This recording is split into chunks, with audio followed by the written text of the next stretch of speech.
Morning praise card. എൻ്റെ പേര് മഞ്ജു. ദൈവത്തിന് അമിച്ച മഹത്വം ഉണ്ടാകട്ടെ. മുമ്പേ ദൈവത്തിന്റെ രാജ്യവും നീതിയും അന്വേഷിക്കുക എന്നാണ് നമ്മളോട് പറഞ്ഞിരിക്കുന്നത്, അല്ലെ? ദൈവത്തിന്റെ രാജ്യവും ദൈവത്തിന്റെ നീതിയും അന്വേഷിക്കുന്നതിന് വേണ്ടിയും അത് ഈ ലോകത്തിലേക്ക് കൊണ്ടുവരുന്നതിനും വേണ്ടിയാണ് നമ്മളെ ദൈവം ഇവിടെ ആക്കി വെച്ചിരിക്കുന്നത്. അപ്പോ അത് പറഞ്ഞിരിക്കുന്നത് സാധാരണക്കാരായ വെറുതെയുള്ള മനുഷ്യരോടല്ല പറഞ്ഞിരിക്കുന്നത്, നമ്മളോട് പറഞ്ഞിരിക്കുന്നത്. നമ്മുടെ പുതിയ ഐഡന്റിറ്റി എന്ന് പറഞ്ഞാൽ എന്താന്ന് വെച്ചാൽ, യേശുക്രിസ്തുവിന്റെ ലൈറ്റ്നെസ്സിൽ ഹോളി സ്പിരിറ്റ് ഗോഡിനാൽ സൃഷ്ടിക്കപ്പെട്ടിരിക്കുന്ന വ്യക്തികൾ, അല്ലെ? സ്പിരിറ്റിലാൽ സൃഷ്ടിക്കപ്പെട്ടിരിക്കുന്ന സ്പിരിറ്റാണ്, സാധാരണക്കാരായ മനുഷ്യരല്ല നമ്മൾ. അത് മനസ്സിലാക്കി യേശുവിന്റെ രൂപത്തിലേക്ക് പിതാവ് ഓരോ ദിവസം കഴിയുന്തോറും നമ്മളെ മാറ്റിക്കൊണ്ടേ ഇരിക്കുകയാണ്. ഒരു ട്രാൻസ്ഫോർമേഷൻ വർക്ക് ദൈവം പിതാവ് ചെയ്തുകൊണ്ടിരിക്കുകയാണ്, അല്ലെ? ഇന്ന് നമ്മൾ മക്കളാണെങ്കിലും യേശുക്രിസ്തു വരുമ്പോൾ അവനെ പോലെ ആയിത്തീരും നമ്മൾ. അതാ ദൈവത്തിന്റെ ഹിതം, അതാണ് ദൈവം ചെയ്തുകൊണ്ടിരിക്കുന്നത് നമ്മൾ. അപ്പൊ നമ്മൾ സാധാരണക്കാരായിട്ടുള്ള വ്യക്തികൾ അല്ല എന്നും, നമ്മൾ ഈ പഴയ നമ്മുടെ ആ വീണു പോയിരുന്ന അവസ്ഥയിൽ നിന്ന്, എല്ലാ പാപത്തിൽ നിന്ന് വന്ന് പാപത്തിന്റെ ഫലമായിട്ട് ലോകത്തിലേക്ക് വന്നിരുന്ന സകല കാര്യത്തിലും അത് അടിമകളായിട്ട് ജീവിക്കേണ്ട വ്യക്തികളല്ല നമ്മൾ. എന്താ പറയുക, അസുഖത്തിന്റെയും പിന്നെ ദാരിദ്ര്യത്തിന്റെയും എന്താ പറയാ, ഓരോ പാപത്തിന്റെ ഫലമായിട്ട് ഈ ലോകത്തിലേക്ക് വന്നിരിക്കുന്ന ഇരുട്ടിന്റെയും എല്ലാം പാത്രങ്ങളായിട്ട് ജീവിക്കേണ്ട വ്യക്തികളല്ല. ദൈവത്തിന്റെ രാജ്യം ഈ ലോകത്തിലേക്ക് കൊണ്ടുവരേണ്ട ദൈവത്തിന്റെ മക്കളാണ് നമ്മൾ, അല്ലെ? അത് അറിഞ്ഞുകൊണ്ട് നമ്മൾ ജീവിച്ചില്ല എങ്കിൽ, നമ്മുടെ ജീവിതത്തിന്റെ ഓരോ മേഖലയിൽ നമ്മൾ അപ്ലൈ ചെയ്തില്ല എങ്കിൽ, അല്ലെ, എന്ത് പറ്റുമെന്ന് വെച്ച് കഴിഞ്ഞാൽ നമ്മൾ പിന്നെ അതേ ഫോളൻ സ്റ്റേറ്റിൽ, അതേ എന്താ പറയുക, വീണു പോയ അവസ്ഥയിൽ തന്നെയായിരിക്കും, അല്ലെ? എങ്ങനെയെങ്കിലും എനിക്ക് എൻ്റെ ജീവിതം ഒന്ന് തീർത്താൽ മതി, എങ്ങനെയെങ്കിലും എനിക്ക് സ്വർഗത്തിലൊന്ന് പോയാൽ മതി, അവിടെ സ്വർഗത്തിൽ പോയി കഴിഞ്ഞാൽ എനിക്ക് യേശുവിനെ കാണാമല്ലോ, ഇവിടെ എങ്ങനെയെങ്കിലും ഈ ലോകത്തിൽ ജീവിതം തീർത്താൽ മതി എന്നുള്ളൊരു ഒരു മനസ്സുമായിട്ട് നമ്മൾ ജീവിക്കുന്ന വ്യക്തികളായിരിക്കും. പക്ഷെ അതിനായിട്ടാണോ നമ്മൾ ദൈവം വിളിച്ചിരിക്കുന്നത്? ഈ ലോകത്തിൽ തന്നെ നമ്മുടെ നിത്യത തുടങ്ങിക്കഴിഞ്ഞിരിക്കുന്നു, അല്ലെ? അപ്പൊ അതിനെപ്പറ്റിയാണ് എനിക്ക് പറയാനുള്ളത്. അപ്പൊ ഒന്ന് മുമ്പോട്ട് പോകുന്നപ്പോൾ നമുക്കൊന്ന് പ്രാർത്ഥിച്ച ശേഷം സംസാരിക്കാം. കർത്താവേ, സമയത്ത് നന്ദി പറയും. Thank you Jesus mister God. അങ്ങയുടെ കൃപയ്ക്കായിട്ട് നന്ദി പറയുന്നു. ഇന്ന് ഞങ്ങളോട് സംസാരിക്കും എന്നുള്ളത് നന്ദി പറയുന്നു കർത്താവേ. ഞങ്ങൾക്ക് വേണ്ടി ക്രോസ് ഓഫ് കാൽവരി അങ്ങ് പാവമായി തീർന്നതിന് കർത്താവേ, ഞങ്ങളുടെ എല്ലാ അസുഖങ്ങളും കർത്താവ്, ഞങ്ങളുടെ എല്ലാ സിക്നസ്സും, ഞങ്ങളുടെ എല്ലാ ഗിൽറ്റും സിന്നും എല്ലാം തന്നെ അങ്ങ് വഹിച്ചതിനായിട്ട് നന്ദി പറഞ്ഞു. ഒരു പുതിയ ജീവിതം കർത്താവ് ഞങ്ങളിലേക്ക് തന്നതിനായിട്ടും കർത്താവ്, ജീവന്റെ പുതുക്കം കർത്താവ് ഫാദർ അങ്ങനെ പോലെ ഉള്ള ജീവൻ ഞങ്ങൾക്ക് തന്നതിന്, അങ്ങയുടെ ജീവിതം അങ്ങനെ പോലെയുള്ള ജീവിതം, അങ്ങയുടെ ജീവൻ തന്നെ ഞങ്ങൾക്ക് തന്നതിനായിട്ട് നന്ദി പറഞ്ഞു യേശുവേ. നന്ദി പിതാവ്. കർത്താവ്, ഇന്ന് ഞങ്ങളോട് സംസാരിക്കണമേ പിതാവേ, യേശുവിന്റെ നാമത്തിൽ. അമ്മേ, ഇത് കേൾക്കാൻ പോകുന്ന വചനം അതെല്ലാവർക്കും അനുഗ്രഹമായി തീരട്ടെ യേശുവിന്റെ നാമത്തിൽ. ആമേൻ. നമുക്കിന്ന് മത്തായിയുടെ സുവിശേഷത്തിലെ പോകാം. ആറാമത്തെ ചാപ്റ്ററിന്റെ 25 തൊട്ട് 33 വരെയുള്ള വാക്കുകളൊന്ന് വായിക്കാം. മത്തായിന്റെ 6ന്റെ 25 തൊട്ട് 33 വരെയുള്ള വാക്കുകളൊന്ന് വായിക്കാം. ഇങ്ങനെ പറഞ്ഞിരിക്കുന്നത് എല്ലാവർക്കും വളരെയധികം അറിയാവുന്ന വാക്കുകൾ, പക്ഷെ എന്നാലും വായിക്കും. ദൈവത്തിന്റെ വചനം വായിച്ച് കേൾക്കുന്നത് വളരെ അധികം അനുഗ്രഹപ്പെട്ട കാര്യം, അല്ലെ? അപ്പൊ ഇതിങ്ങനെ പറഞ്ഞിരിക്കുന്നു, അതുകൊണ്ട് ഞാൻ നിങ്ങളോട് പറയുന്നത്, എന്ത് തിന്നും എന്ത് കുടിക്കും എന്ന് നിങ്ങളുടെ ജീവനായിക്കൊണ്ടും എന്ത് ഉടുക്കും എന്നു ശരീരത്തിനായിക്കൊണ്ടും വിചാരപ്പെടരുത്. ആഹാരത്തെക്കാൾ ജീവനും ഉടുപ്പിനേക്കാൾ ശരീരവും വലുതല്ലയോ? ആകാശത്തിലെ പറവകളെ നോക്കുവിൻ, അവ വിതയ്ക്കുന്നില്ല, കൊയ്യുന്നില്ല, കളപ്പുരയിൽ കൂട്ടിവെക്കുന്നതുമില്ല, എങ്കിലും സ്വർഗസ്ഥനായ നിങ്ങളുടെ പിതാവ് അവയെ പുലർത്തുന്നു. അവയേക്കാൾ നിങ്ങൾ ഏറ്റവും വിശേഷത ഉള്ളവരല്ലയോ? വിചാരപ്പെടുന്നതിനാൽ നിങ്ങളുടെ നീളം തോട് ഒരു മുഴം കൂട്ടുവാൻ നിങ്ങൾ ആർക്കും കഴിയുകയില്ല. ഉടുപ്പിനെക്കുറിച്ചു വിചാരപ്പെടുന്നത് എന്ത്? വയലിലെ താമര എങ്ങനെ വളരുന്നു എന്ന് നിരൂപിപ്പിൻ. അവ അധ്വാനിക്കുന്നില്ല, നൂൽക്കുന്നതുമില്ല. എന്നാൽ ശലോമോൻ പോലും തന്റെ സർവ്വമഹത്വത്തിലും ഇവയിൽ ഒന്നിനോളം ചമഞ്ഞിരുന്നില്ല എന്നും ഞാൻ നിങ്ങളോട് പറയുന്നു. ഇന്നുള്ളതും നാളെ അടുപ്പിൽ ഇടുന്നതുമായ വയലിലെ പുല്ലിനെ ദൈവം ഇങ്ങനെ ചമയ്ക്കുന്നു എങ്കിൽ അല്പവിശ്വാസികൾ നിങ്ങളെ എത്രയധികം. ആകയാൽ നാം എന്തു തിന്നും എന്തു കുടിക്കും എന്തു ഉടുക്കും എന്നിങ്ങനെ നിങ്ങൾ വിചാരിക്കപ്പെടരുത്. ഈ വക ഒക്കെയും ജാതികൾ അന്വേഷിക്കുന്നു. സ്വർഗസ്ഥനായ നിങ്ങളുടെ പിതാവ് ഇതൊക്കെയും നിങ്ങൾക്ക് ആവശ്യം എന്ന് അറിയുന്നുവല്ലോ. മുമ്പേ അവന്റെ രാജ്യവും നീതി അന്വേഷിപ്പിൻ, അതോടുകൂടി ഇതൊക്കെയും നിങ്ങൾക്ക് കിട്ടും. അപ്പോ യേശുക്രിസ്തുവിന്റെ വാക്കുകളാണ്, അല്ലെ? ഇപ്പൊ നമ്മള് ഈ മാത്യുവിന്റെ 5, 6, 7 വായിക്കുമ്പോൾ നമുക്കറിയാം, നമുക്കൊരു പുതിയ ലോ യേശുക്രിസ്തു തരുവാണ് ചെയ്തിരിക്കുന്നത്. ഒരു ഒരു കാര്യം പറയട്ടെ, ഈ ചാപ്റ്റർ 5, 6, 7 പറ്റി വായിക്കുമ്പോൾ പല പല ഭാഗങ്ങളിൽ യേശുക്രിസ്തു പല വാക്കുകൾ ഇങ്ങനെ പറഞ്ഞിരിക്കുന്നുണ്ട്. നിങ്ങൾ ഇങ്ങനെ കേട്ടിട്ടുണ്ടായിരിക്കാം, നിങ്ങൾ കേട്ടിട്ടുണ്ടായിരിക്കാം, നിങ്ങളിങ്ങനെ കേട്ടിട്ടുണ്ട്. പക്ഷെ ഞാനിപ്പോൾ ഇങ്ങനെ പറയുന്നു. ഉദാഹരണമായിട്ട് പറയുവാണെങ്കിൽ 5ാമത്തെ ചാപ്റ്റർ പറഞ്ഞിരിക്കുക, നിങ്ങൾ ആരെയും കൊല്ലരുത് എന്ന് കേട്ടിട്ടുണ്ട്. നിങ്ങൾ കൊല്ലുകയാണ് നിങ്ങൾ ജഡ്ജ്മെന്റിന് പാത്രങ്ങളായി തീരുമെന്ന് പറഞ്ഞു കേട്ടിട്ടുണ്ട്. പക്ഷെ ഞാൻ നിങ്ങളോട് പറയുന്നു, നിങ്ങളുടെ സഹോദരന്മാര് അല്ലെ, അവർക്കെതിരായിട്ട് എന്താ പറയാ ഹേറ്റഡ് പോലും വെച്ചുകൊണ്ടിരിക്കരുത് അല്ലെ, എന്താ പറയാ അവരോട് ആംഗ്രി പോലും ആകരുത്, കാരണമില്ലാതെ അങ്ങനെയാണെങ്കിൽ നിങ്ങൾ ജഡ്ജ്മെന്റിന്റെ പാത്രമായി തീരും എന്ന് ഞാൻ പറയുന്നു അല്ലെ. ഞാൻ വായിക്കുന്ന ഇംഗ്ലീഷ് ബൈബിളാണ്, അവിടെ നിന്ന് ഞാനിങ്ങനെ മലയാളത്തിലേക്ക് ഇങ്ങനെ തർജ്ജമ ചെയ്ത് പറഞ്ഞുകൊണ്ടിരിക്കുകയാണ്. അപ്പൊ എനിവേ ദൈവം ഇവിടെ പറയുന്നത് എന്താന്ന് വെച്ച് കഴിഞ്ഞാല്, ഈ 5, 6, 7 ചാപ്റ്ററുകൾ വായിക്കുമ്പോൾ നമുക്കറിയാം, ദൈവം പിതാവായ ദൈവം ഇസ്രായേൽ മക്കൾക്ക് കൊടുത്തിരിക്കുന്ന ലോ, ആ ലോയിനെ അതിനെ ഒന്ന് ഓവർ റൈഡ് എന്ന് പറയാൻ നമുക്ക് പറ്റത്തില്ല. ആ ലോയ് അതിനേക്കാളും കുറച്ചും കൂടെ കാര്യങ്ങൾ അല്ലെ യേശുക്രിസ്തു തരുവാണ്. അപ്പൊ ഇങ്ങനെ പറയോ, ഞാൻ നിങ്ങളോട് ഇങ്ങനെ പറയുന്നു എന്ന് പറയോ, എന്ന് വെച്ച് കഴിഞ്ഞാൽ ഇനി തൊട്ട് നിങ്ങൾ ഇങ്ങനെ ചെയ്യണം എന്ന് യേശുക്രിസ്തു പറയോ. അപ്പൊ നമുക്കൊരു കാര്യം അറിയാം, ദൈവം കൊടുത്തിരിക്കുന്നല്ലോ അല്ലെ ന്യായപ്രമാണം, അതിനെ മറികടന്നുകൊണ്ട് നിങ്ങൾ ഇത്രയും ചെയ്താൽ പോലെ ഇതും കൂടെ ചെയ്യണം എന്ന് പറയുമ്പോ, അല്ലെങ്കിൽ ഇങ്ങനെയായിരുന്നു കാര്യങ്ങളൊക്കെ, ഇനി ഇന്നത കാര്യങ്ങൾ എന്ന് പറയാനായിട്ടുള്ള എന്താ പറയാ ഒരു അധികാരമുള്ള ദൈവത്തിനല്ല വേറെ ആർക്കും ഇല്ലല്ലോ അല്ലെ. നമ്മൾ ആരെങ്കിലും ചെന്നിട്ട് ഓക്കെ ഇതൊക്കെയാ ഇന്ന കാര്യങ്ങളൊക്കെയാ ദൈവത്തിന്റെ വചനത്തിന് പ്രകാരം ഉള്ളത്, അതൊന്നും നിങ്ങൾ നോക്കില്ലെന്നും പ്രശ്നമില്ല, അല്ലെങ്കിൽ അതവിടെ ഉണ്ട് കുഴപ്പമില്ല, പക്ഷെ ഇപ്പൊ ഞാൻ പറയാൻ പോകുന്ന കാര്യങ്ങൾ നിങ്ങൾ നോക്കണ്ട എന്ന് പറഞ്ഞു കഴിഞ്ഞാല് അത് ദൈവഹിതത്തിന് എതിരായിട്ടേ വരത്തുള്ളൂ. പക്ഷെ ഇവിടെ യേശുക്രിസ്തു എന്ത് പറഞ്ഞതും ദൈവഹിതത്തിനെതിരായിട്ട് വരുന്നില്ല അല്ലെ. അത് കാണിക്കുന്ന എന്താന്ന് വെച്ച് കഴിഞ്ഞാല്, വെറുതെ ഈ നമ്മുടെ ഈ മുസ്ലിം സഹോദരന്മാര് പറയുന്ന പോലെ യേശുക്രിസ്തു വെറുതെ ഒരു പ്രോഫറ്റ് അല്ല എന്ന് കാണിക്കുന്നത് അല്ലെ. ദൈവം പറഞ്ഞല്ലോ അതിലേക്ക് കൂട്ടിച്ചേർത്തുകൊണ്ട് അല്ലെ, അതിന് ഇത്രയും നാൾ നിങ്ങൾ ഇതാണ് കേട്ടോണ്ടിരുന്നത്, പക്ഷെ ഇനി തൊട്ട് ഇങ്ങനെയാണ് ചെയ്യേണ്ടത് എന്ന് പറയാൻ ഒരു ധൈര്യപ്പെടുന്നുണ്ടെങ്കിൽ അത് കാണിക്കുന്ന ഒരു കാര്യം മാത്രമാണ്, യേശുക്രിസ്തുവാണ് ദൈവം എന്ന് അല്ലെ. യേശുക്രിസ്തുവിന് മാത്രമേ ഉള്ളൂ പുതിയ ലോകം തരാൻ പറ്റത്തില്ല. ഇങ്ങനെയല്ല പറഞ്ഞിരിക്കുന്നത്, എന്താ പറയുക, ജോണിന്റെ 13 പറഞ്ഞിരിക്കുന്ന നിങ്ങൾ കേട്ടിട്ടുണ്ടായിരിക്കും, ദൈവത്തെ അല്ലെ സ്നേഹിക്കണമെന്ന്, നിങ്ങളുടെ നെയ്ബേഴ്സിനെ സ്നേഹിക്കണം എന്ന് നിങ്ങൾ കേട്ടിട്ടുണ്ടായിരിക്കില്ല, ഒരു പുതിയ ലോ ഞാൻ തരും എന്ന് പറഞ്ഞിരിക്കുന്നത്. Love as I love you, love each other as I love you എന്ന് പറഞ്ഞിരിക്കുന്നത്. വെച്ചാല് ദൈവത്തെ യേശുക്രിസ്തു നമ്മളെ സ്നേഹിക്കുന്ന ഒരു പുതിയ അല്ലെ ഒരു സ്നേഹത്തെ പറ്റി യേശുക്രിസ്തു ഇൻട്രൊഡ്യൂസ് ചെയ്യുക.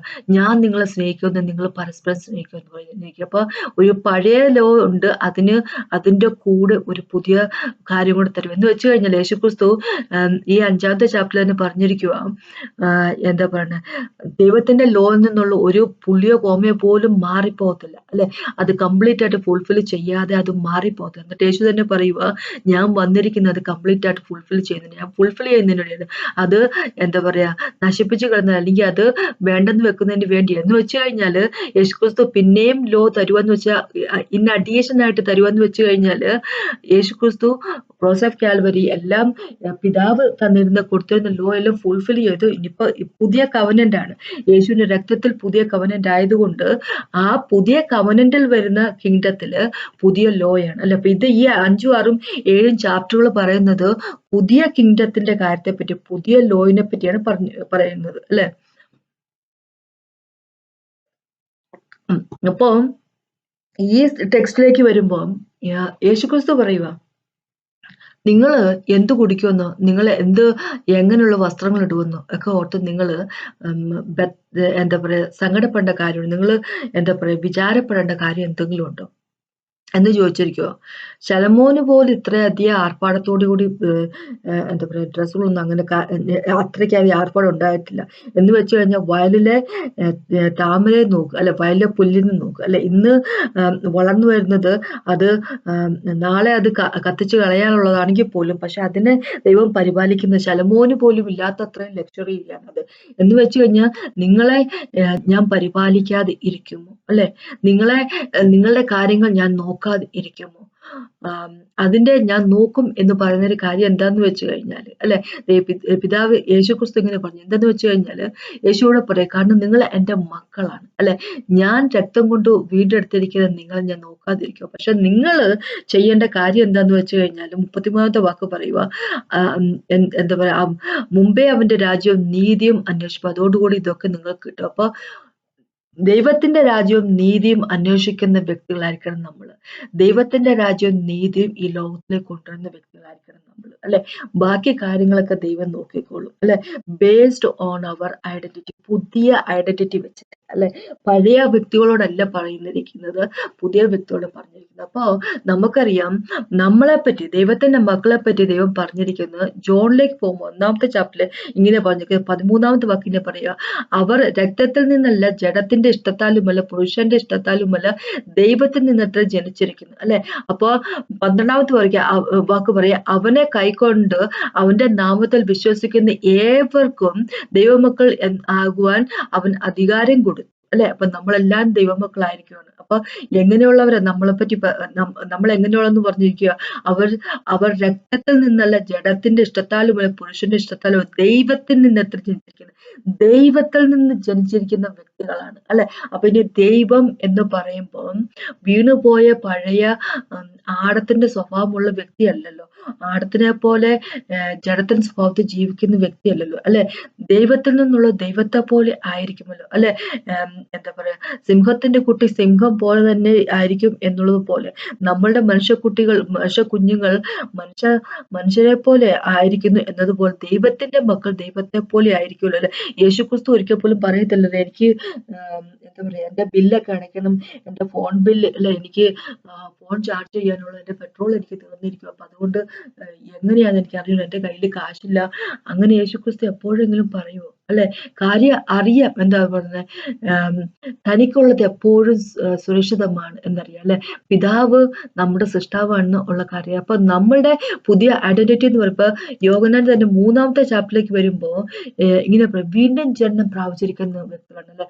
ജഡത്താൽ ജനിച്ചവരല്ല, ആത്മാവിൽ ജനിച്ചവർ. അപ്പൊ ആത്മാവാണ് നമ്മൾ എന്ന് വെച്ച് കഴിഞ്ഞാല് നമ്മളുടെ ഇങ്ങനെയല്ലേ പറഞ്ഞത്, ആത്മാവിൽ ജനിച്ചത് ആത്മാവാകുന്നു, ജഡത്താൽ ജനിച്ച ജഡം ആകുന്നു. 3-ാമത്തെ വാക്ക് പറയാം, യേശു നിക്കോഡമസിനോട് പറയാം, ആമേൻ ആമേൻ ഞാൻ നിന്നോട് പറയുന്നു, പുതുതായി ജനിച്ചില്ല എങ്കിൽ ദൈവരാജ്യം കാണാൻ ആർക്കും കഴിയില്ലെന്ന് ഉത്തരം പറഞ്ഞു. അപ്പൊ പിന്നെ താഴേക്ക് വരുമ്പോ നിക്കോഡമസ് ചോദിക്കും, ഇത് എങ്ങനെ സാധിക്കുമല്ലോ, ഒരു ഇത്രയും പ്രായപൂർത്തിയുള്ള ഒരു വ്യക്തി അവന്റെ അമ്മയുടെ ഉദരത്തിലേക്ക് പിന്നെയും കയറിയിട്ട് പിന്നെയും ജനിക്കുക എന്ന് പറഞ്ഞ് നടക്കുന്ന കാര്യമൊന്നുമില്ല. ഇപ്പൊ ഇതെങ്ങനെയാണിത് വീണ്ടും ജനത്തെ പറ്റി എന്നൊക്കെ പറയുമ്പോ എന്ത് കാര്യം എന്ന് പറയുമ്പോ 5-ാമത്തെ വാക്യം യോഹന്നാൻ 3:5 യേശുക്രിസ്തു, ആമേൻ ആമേൻ ഞാൻ നിന്നോട് പറഞ്ഞു, വെള്ളത്താലും ആത്മാവിനാലും ജനിച്ചില്ല എങ്കിൽ ദൈവരാജ്യത്തിൽ കടക്കാൻ ആർക്കും കഴിയില്ല. അപ്പൊ വെള്ളത്താലും ആത്മാവിലും ജനിച്ച വ്യക്തികളായിരിക്കും നമ്മൾ. വെള്ളത്താലും ആത്മാവിനാലും ജനിച്ച വ്യക്തികളാണ്, അല്ലെ.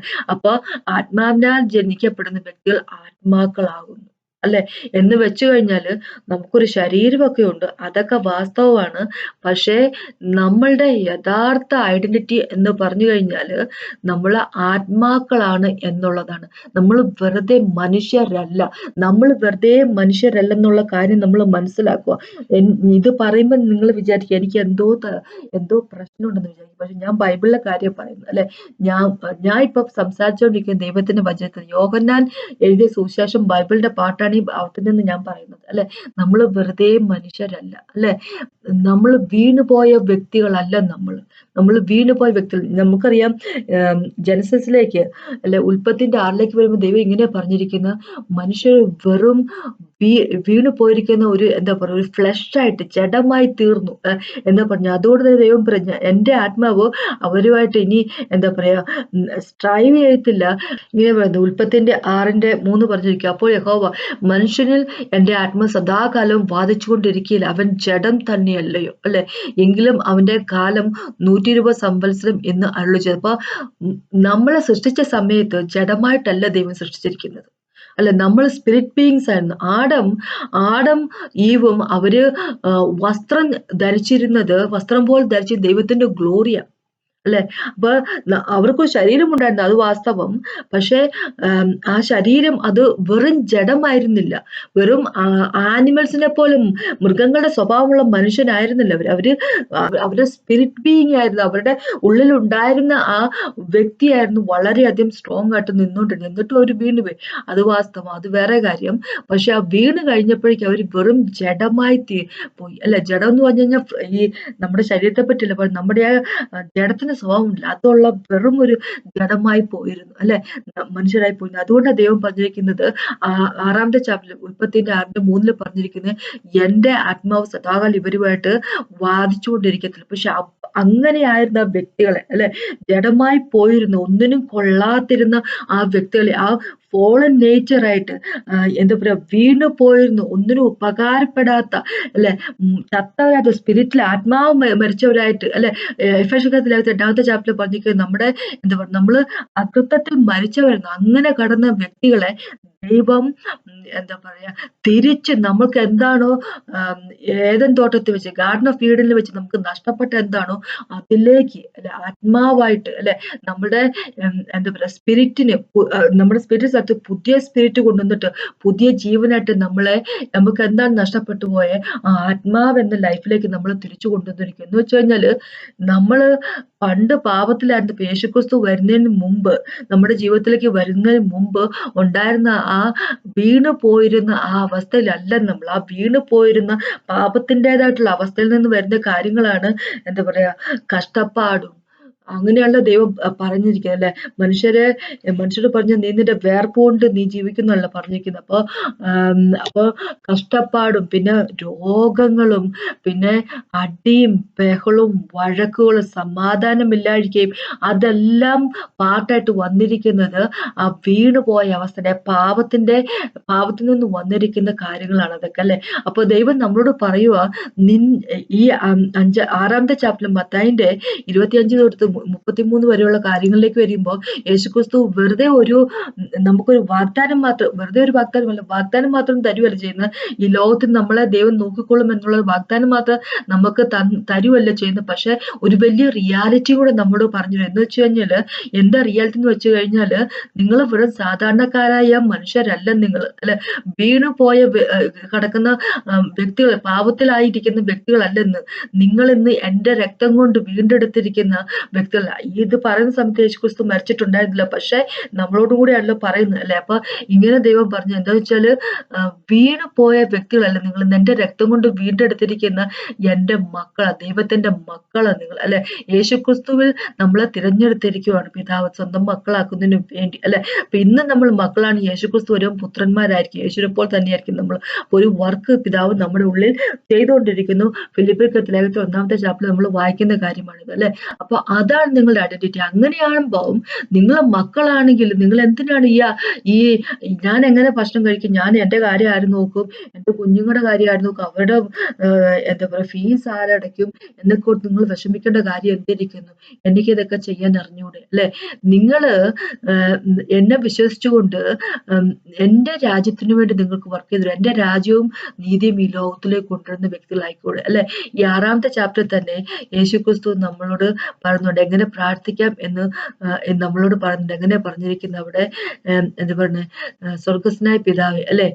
9 തൊട്ട് 13 വരെയുള്ള വാക്കുകൾ ഇങ്ങനെ പറഞ്ഞിരിക്കുന്നത്. അതിൽ 9-ാമത്തെ വാക്ക് പറയുക, നിങ്ങൾ ഈ വണ്ണം പ്രാർത്ഥിക്കുക, സ്വർഗസ്നായ ഞങ്ങളുടെ പിതാവ്, നിന്റെ നാമം വിശുദ്ധീകരിക്കപ്പെടുന്നു. എന്ന് വെച്ചാൽ ദൈവത്തെ വാഴ്ത്തണം, അല്ലെ? വർഷിപ്പ് ചെയ്യണം. പിന്നെ ഇങ്ങനെ പറഞ്ഞിരിക്കുന്നത്, നിന്റെ രാജ്യം വരണമേ, നിന്റെ ഇഷ്ടം സ്വർഗത്തിലെ പോലെ ഭൂമിയിലും ആകണമേ, അല്ലെ? ബാക്കിയുള്ള കാര്യങ്ങൾ താഴേക്കും വായിക്കുന്നില്ല. അപ്പൊ ഇങ്ങനെ പറഞ്ഞിരിക്കുന്നത്, നിന്റെ രാജ്യം വരണം, ആകണമേ, നിന്റെ ഇഷ്ടം സ്വർഗത്തിലെ പോലെ ഭൂമിയിലും ആകണമേ. അപ്പൊ ഇപ്പോ ദൈവത്തിന്റെ ഇഷ്ടം സ്വർഗത്തിലെ പോലെ ഭൂമിയിൽ കംപ്ലീറ്റ് ആയിട്ട് നടക്കുന്നില്ല. കാര്യം എന്താന്ന് വെച്ച് കഴിഞ്ഞാൽ ലോകത്തിന്റെ റൂളറായിട്ട് ഇപ്പോഴും നിൽക്കുന്നത് ലോകത്തിന്റെ ഭരണാധികാരിയായിട്ട് ഇപ്പോഴും പിശാചാണുള്ളത് അല്ലെ. നമ്മുടെയൊക്കെ ജീവിതത്തില് യേശു ആണെങ്കിൽ പോലും ഈ ലോകത്തിനെ സംബന്ധിച്ചിടത്തോളം അത് പിശാചാണ് ഇപ്പോഴും. അപ്പൊ രണ്ട് കിങ്ഡംസാ, രണ്ട് രാജ്യങ്ങൾ തന്നെയാ ഇപ്പൊ ഈ ലോകത്തുള്ളത്. എന്ന് വെച്ചാൽ ദൈവത്തിന്റെ രാജ്യമുണ്ട് നമ്മളുടെ ഇടയിൽ അല്ലെ. ഇങ്ങനെയാണല്ലോ പറഞ്ഞിരിക്കുന്നത്, നമ്മളുടെ ഇടയിൽ ദൈവത്തിന്റെ രാജ്യം വന്നിരിക്കുന്നു എന്നാണല്ലോ പറഞ്ഞിരിക്കുന്നത്. അപ്പൊ അത് ഉണ്ട്. അതോടൊപ്പം തന്നെ പിശാചിന്റെ രാജ്യവും നടന്നുകൊണ്ടിരിക്കുക, കിങ്ഡം നടന്നുകൊണ്ടിരിക്കുകയാണ് അല്ലെ. അപ്പൊ കംപ്ലീറ്റ് ആയിട്ട് ദൈവത്തിന്റെ രാജ്യമായിട്ട് വരുന്ന ഒരു സമയമുണ്ട് അല്ലെ. നമുക്കറിയാം വെളിപ്പാടിന്റെ അകത്ത് ദൈവം പറഞ്ഞിരിക്കുന്ന കാര്യമാണ്. അപ്പം യേശുക്രിസ്തു ഈ ലോകത്തിന്റെ കിങ്ഡം കൂടെ പിടിച്ചടക്കുന്ന സമയം വരുന്നു, എത്രയും പെട്ടെന്ന് വരും എന്നുള്ള കാര്യം നമുക്ക്.